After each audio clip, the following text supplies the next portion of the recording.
Momen pilu dua anak Dr. Asmi tenangkan sang ibu. Menangis di pelukan anak yang masih kecil.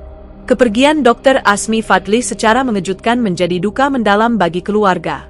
Dr. Asmi Fadlih meninggalkan istrinya, Lisa Anjayasasi dan kedua anaknya yang masih kecil. Suasana duka menyelimuti istri dan dua anak Dr. Asmi Fadlih saat jenazah almarhum tiba di rumah duka di Bandung pada Senin, 16 Desember 2024, malam. Momen pilu terlihat ketika anak laki-laki dan perempuan Dr. Asmi menyaksikan jenazah ayahnya. Lisa Anjayasasi menangis di pangkuan anak perempuannya yang masih kecil mengenakan baju panjang hitam. Anak laki-laki dan perempuan Dr. Asmi hanya bisa mengelus pundak ibunya seolah memberikan kekuatan pasca ditinggal oleh ayahnya. Sementara pelayat lain tampak tak kuasa membendung tangisnya melihat momen pilu tersebut. Terlihat dari unggahan kakak Asmi Fadlih, DRG Sherry, para pelayat ramai hadir memenuhi rumah duka. Banyak yang berduka atas kepergian dokter yang masih berusia 35 tahun itu.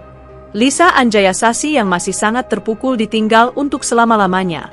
Lisa Anjayasasi yang mengenakan mukena putih tampak hanya terduduk sambil memeluk erat baju terakhir yang dikenakan sang suami sebelum meninggal dunia. Baju bermotif warna oranye coklat itu dikenakan Dr. Asmi bersama istrinya saat makan malam bersama Arif Muhammad dan istrinya, Tiara Pangestika.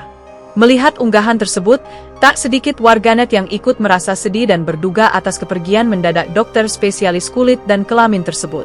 Pihak keluarga juga menyampaikan bahwa Dr. Asmi meninggal dunia dalam keadaan bersama istrinya, yang turut merasakan kehilangan besar.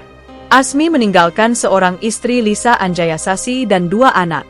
Adapun jenazah dimakamkan di Taman Makam Pahlawan Cikutra, Bandung, Jawa Barat, pada Selasa, 17 Desember 2024.